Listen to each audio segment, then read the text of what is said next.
مقالہ نمبر 8،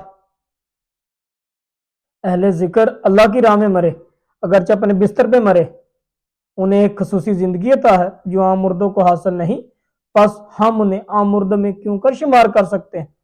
اللہ تعالیٰ نے فرمایا جو اللہ کی راہ میں مارے گئے انہیں مردہ مت کہو بلکہ وہ زندہ ہے، بلکہ وہ زندہ ہے، تم اسے نہیں سمجھتے۔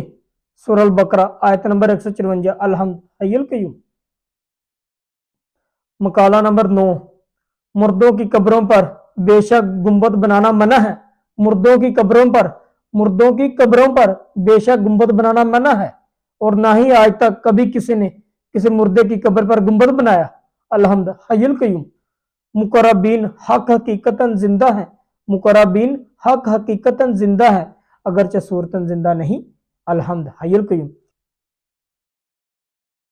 جس کی قبر زندہ بے شک وہ زندہ ہے، جس کی قبر زندہ ہے بے شک وہ زندہ ہے۔ الحمد حی القیوم۔ مقالہ نمبر 12، اسی طرح ان کے عرس باعث برکت، باعث رحمت اور باعث تقویت دین و ایمان ہے۔ الحمد حی القیوم۔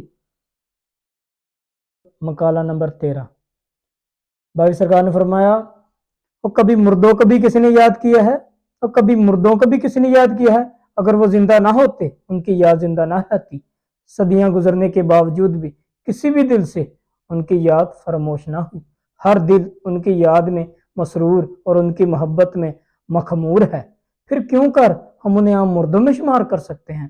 الحمد حی القیوم۔ مقالہ نمبر 14، وہ اسلام کے شیدائی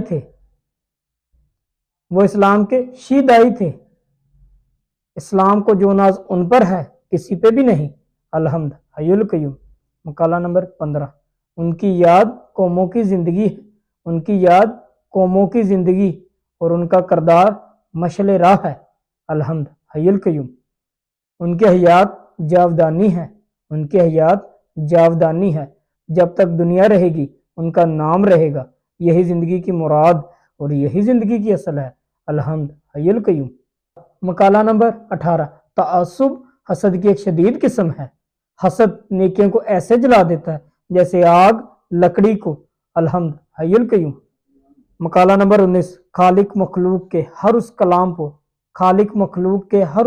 کو جس پہ متکلم نے عملی نمونہ دیا، نگارے خانہ دہر میں خلق کی زبان پہ زندہ اور قائم رکھتا ہے۔ الحمد حی القیوم۔